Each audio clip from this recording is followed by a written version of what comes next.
Hey there, this is Lori Shaw, owner of Telos Companion Animal Services, LLC, certified fear-free professional and certified animal hospice practitioner. And so I wanted to post this vlog for families specifically who have a dog who is a power chewer. Those that cannot be trusted with toys, even the toys that are designed for dogs like them. We all know one, right?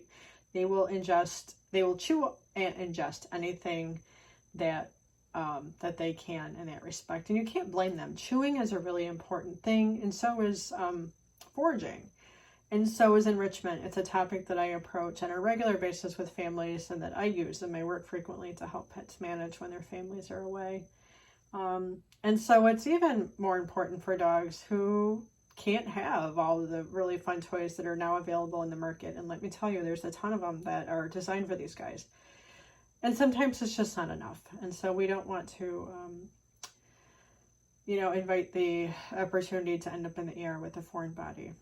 It's a really sad situation, and we've seen those too. And so I got to thinking as I was working with that AV in charge, why not use the same strategy for dogs? What can I use that's safe for them? How can we achieve this? How can we keep the costs down, which is a really important factor too. And so this is a great time of year, right? Apples are in season. Here in Michigan, you can find tons of varieties and sizes. I decided to take my trusty OXO apple core. This is available for under $10 on Amazon. It's very safe. I like this because it's got a nice grip on it. The OXO Good Grips is always a good brand to use in any kitchen implement. But this one specifically because it can be kind of dangerous to core an apple whole. This is really simple. It goes right in. It's got a nice sharp tip on it. It gets the job done quickly, easily, and safely. And then the reason for that is you can stuff it once that apple core is gone. It not only allows you to get some stuff in the middle to stuff it with, but it gets rid of the core and the seeds, which contain cyanide. Now, in small quantities, there probably wouldn't be a huge deal, but we want to avoid that at all costs anyway. And so, at any rate, once I cored it, I just stuffed it with some peanut butter in this case. It's a great combination. Most dogs love peanut butter. I will say that some dogs have a predisposition to GI upset, or they can't have high fat items, or maybe the calorie count is too high, and or they may have a predisposition to pancreatitis, and so we want to avoid that. You could use anything from like canned pumpkin, other vegetables that have been mashed and stuffed in there. You could even do a mixture of like pumpkin and peanut butter, even if that's something that's suitable.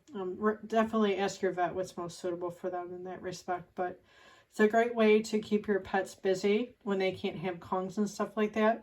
The main thing is that you want to stuff it and then freeze it. Just dip it, get a Ziploc, stick it in the freezer for at least a couple of hours, and you should be good to go.